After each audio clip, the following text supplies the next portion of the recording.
This is really not going to be a fun project. Hey everybody, so I'm tackling the headliner in my 1992 Volvo 245 wagon. I got the headliner from VP Auto Parts. Really great vinyl. I'm really happy with it. It was like $230 shipped. They usually have really great stuff. According to them, this comes from Sweden. Luckily, they had it in stock. I tried to get it earlier this summer. Came on the next cargo shipment, and I just had too much going on. Yeah, so this video is kind of long. You're gonna see me struggling with what is basically the back window section, but going over the technique that I found to really make this work. Superheat is the key here. This thing, I was using a hair dryer. If you're using a heat gun, whole new level of heat there that you're gonna need to monitor. But with a regular, I don't know, I think it was like 1500 watt hair dryer, this thing takes a ton of heat, and that really gets you an ability to stretch it over. So I will say that this was super aggravating. It is not easy. It is annoying. My fingers are totally dead after a few days of getting the sections in. Getting the front in is really easy, right? You're starting with no tension. Pulling the back side is actually not as bad, but what is really tough is getting around the battens in the back section after you've already tensioned everything up. So I would recommend doing it with a super long hot day that you have where you have extra heat.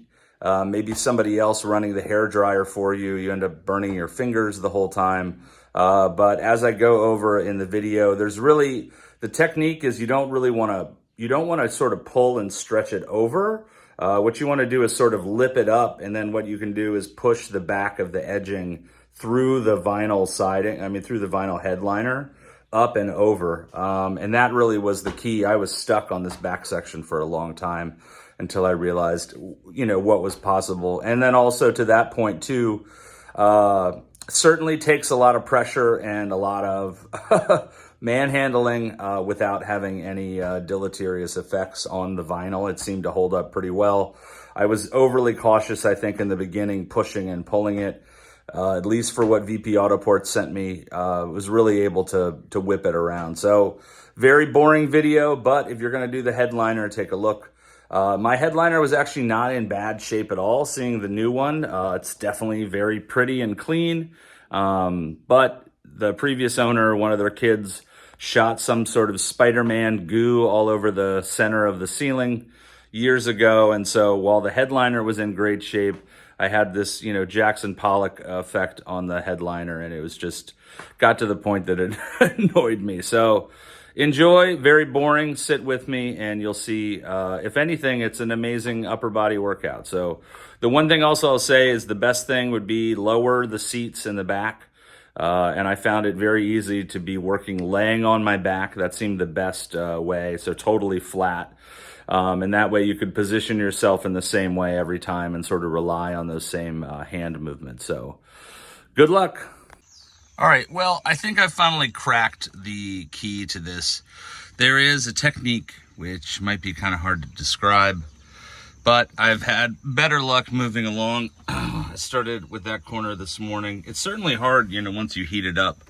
Heating up vinyl wants to sort of shrink back and move around. I've found that these, wood shims from the hardware store kind of help to hold where we are.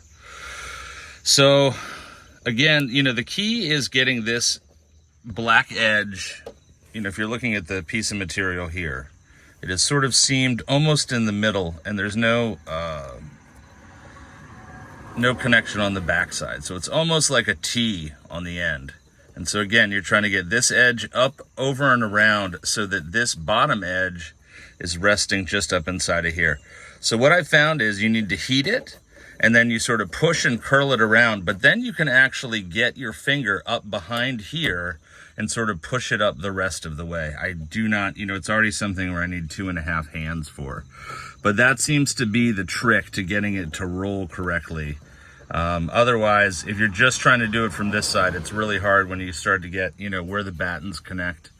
I was also thinking back here, it's a little tougher. You can't really express the battens so that they're down, but up front you can, right? So that they're not snapped up. So that might actually make it way easier in the front. But anyway, yeah, just this is like day 4. I mean, obviously my hands crap out after about 45 minutes of doing this, but yeah, we got that side all done and it's looking good, and the back went easy. I will say there is a little bit of a trick. I can tell I had slightly less tension over in this side, and also the frame. I don't know if you can see here, but it's not even all the way. And there are actually gaps where that tape is right there. There's actually a cut in the frame, and that was becoming difficult for me. So I decided to just start on this side, and maybe by the time I get there, it'll be easier, because having to make the material jump, there's like a little 3mm gap that they had some tape over. Maybe I need to apply some tape myself, but the tension between this side and that side, it was different, and so you do get some flex even with my fingers. You know, I don't know if you can see or not, but you can definitely move this, and so as you're tensioning it, it actually pulls further apart. In the corner, it's actually very, very tight back there. You know, this clearance is at least half of this, maybe a little bit less than half. So also using the wood shims helped to sort of push that away to give you just like that extra millimeter on the stretch. So yeah, we're just going to keep going along. This here was a few minutes. I do need to tuck this corner when we're finally done, so maybe you can see. I wish I had a thing here, but as I push my finger, see how I can get behind that piece of plastic and sort of push it? But what you need to do is have a hook and push this up while you're pushing the black. That's a really good example there to see. That's the back edge of the plastic that needs to get up and underneath. And so as you're pushing this with some sort of wedge or spatula, you also need to roll that back edge. I will say, overall, this thing seems to take heat and a lot of pressure very well. I've yet to come into an instance where I've cut into it. You know, certainly vinyl has its limitations, but yeah, this certainly this certainly has a lot of malleability inside of it, and I've yet to get to a point where I'm really pushing the seams. So I think it takes a little bit more industrial effort than a hair dryer and some gentle touching, you know, despite any warnings they may have. But yeah, this is an amazing update. It's 230 shipped from VP Auto Parts. And man, the vinyl, it looks so fantastic. Really nice. I was hoping that just adding this, I did some sound insulation and then added some, you know, heat insulation underneath. And then I was hoping that, you know, sitting outside in the summer, this would maybe help keep the heat down in the car as well. Yesterday it wasn't super hot, but we had good sun, and after 10 minutes getting back into the car, it was still pretty hot. I mean, none of that is scientific, but you know, of course I was hoping for a miracle there. So, but anyway, yeah, if I come up with any more videos, this is short and sporadic, but I should have brought out my camera mount and maybe show you how it gets done. But yeah, just work that back edge up and over, and you know, 3 feet, day 2, hopefully we'll be done. Well, I am, you know, sometimes you forget what you're sitting right in front of, and I have my ram mount right here. So, let's see if I can get a good angle. There we go. All right. So, let me see if I can show you this technique. It is good to have this wedge here just while you're working, but then it makes it tough to get your hands, you know, your knuckles right there. So what I've been doing, it gets really tough around these sections right where the battens are, right? Because that's where you have the most tension. You can feel it's very taut right there. So let's get some heat going. Just to get all the banding. And then a little bit on the back too. Because you're going to be pulling tension, you want everything to slack as much as possible. I also found really dry hands, you know, you're out here in the heat. As soon as your hands get some moisture on them, it makes it very difficult. I have this is a pusher I'm using. I cut the tip off just to be a little extra safe. Kind of helps to push things out. Have that sitting right on my chest.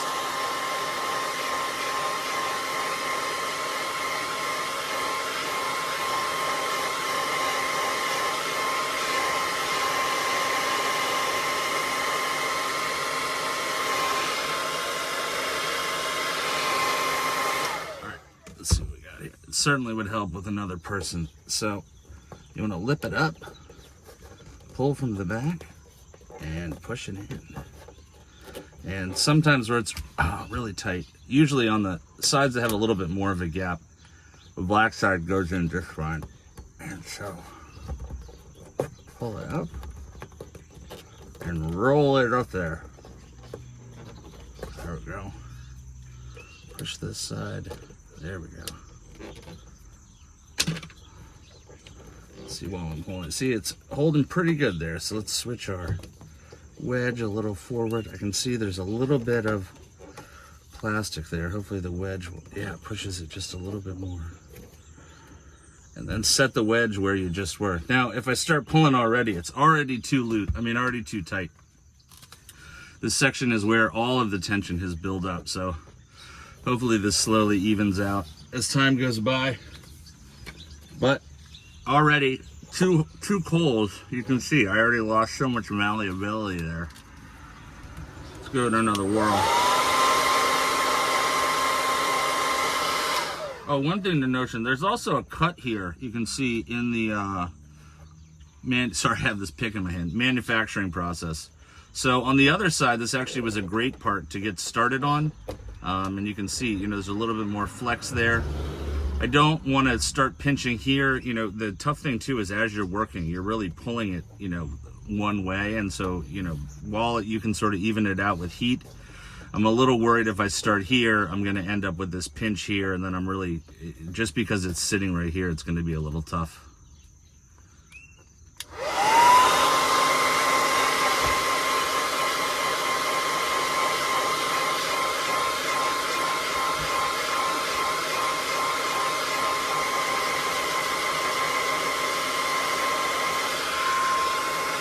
Really getting back here to relieve some tension. Certainly would work better on a way hotter day. It's only about 70 here. But there is a good amount of sun hitting the roof, so that's keeping things from shrinking up too much.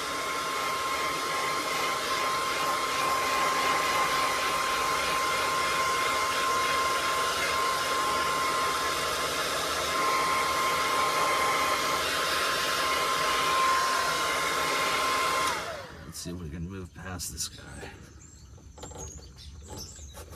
The thing that stinks is that when you heat it up, you also lose sort of the pushing power of that plastic on the back edge.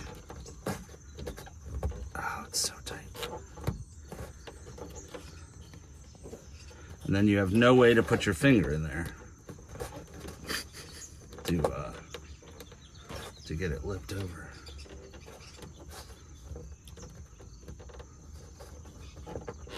Ooh, so close. Let's see if we can do. Oh no, where did my pick go? Failure.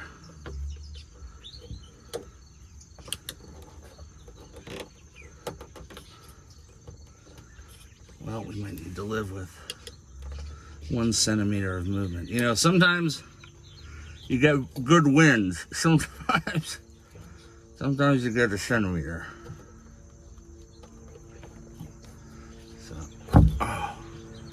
It's tough.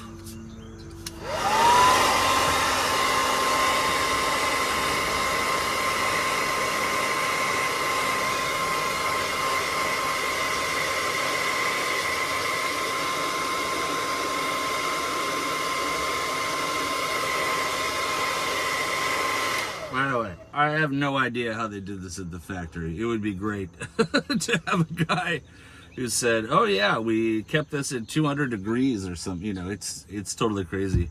I don't know. There's in the instructions it says if the windows are out, it's easier. So maybe that's what they did. I don't know.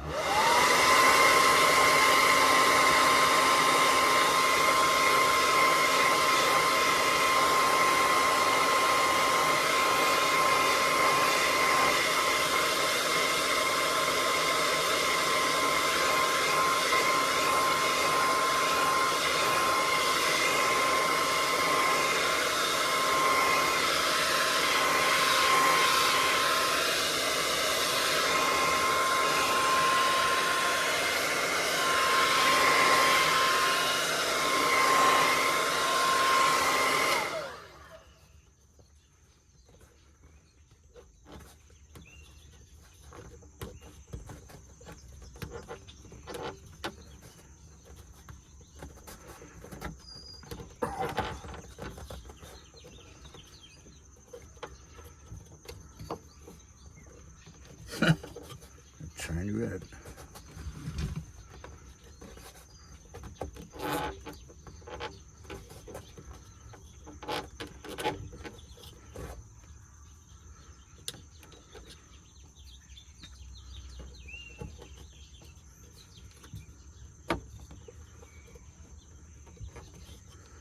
Oh God, forever.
Oh, good.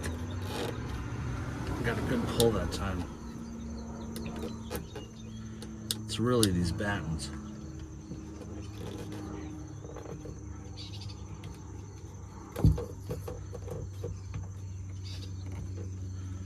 There we go.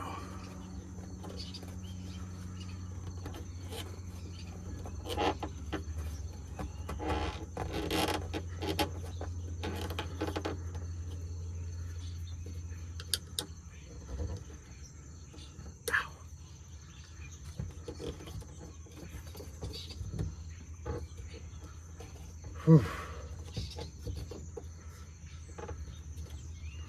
So, as you can see, don't do this unless you want an insane workout. Hopefully it'll ease up a little bit now that we're past the batten.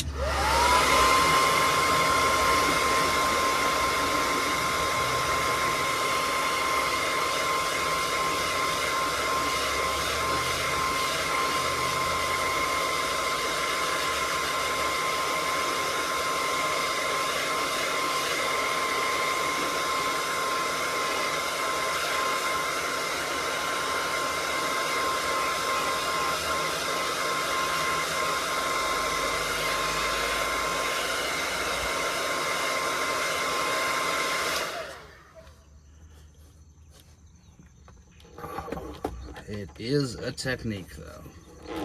Faux show. There we go.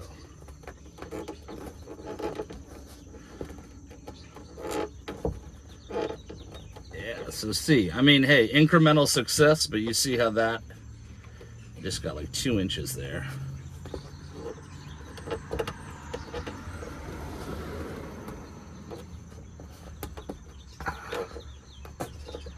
It's not a bad, the technique is not awful, but with the tension, you know, if I bet if you were in Florida or you had a nice hot day where this whole thing, you know, you get a little bit of extra slack from the rest, you know, you get 1-2% out of the rest of this, I'm sure it probably would make it way better.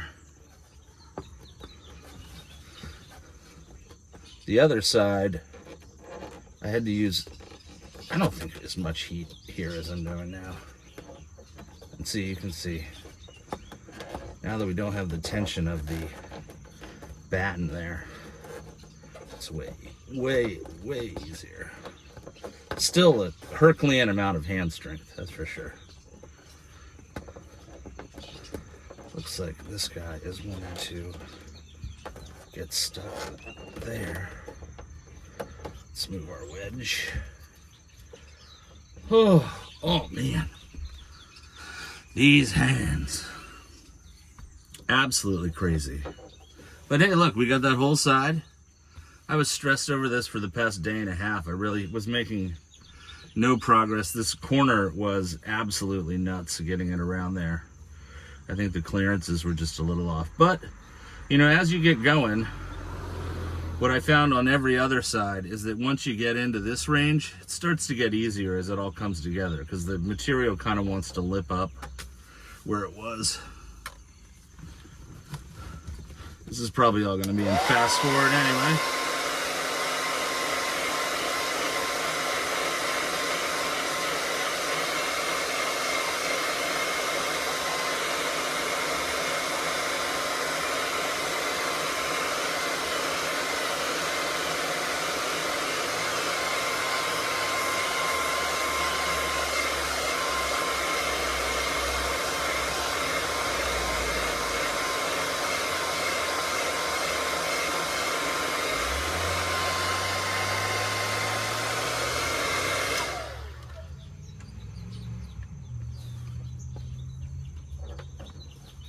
There we go. Oh, it's hot.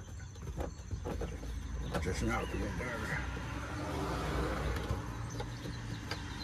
All right.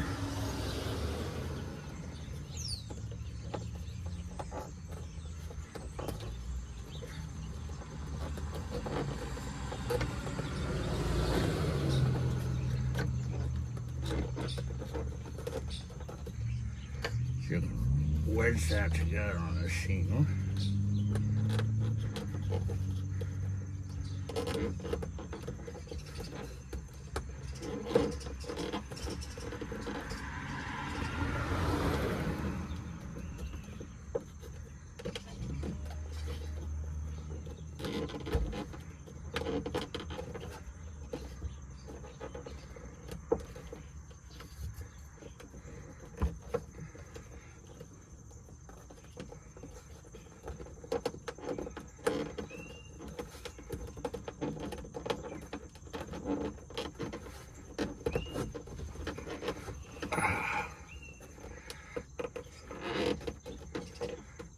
It all wants to drop down now. Shit.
Oh, all right. Well, tiny corner, you see how it goes. I gotta take a break. Just stick at it. Lots of heat, lots of wedges. Have a good one. Don't do this.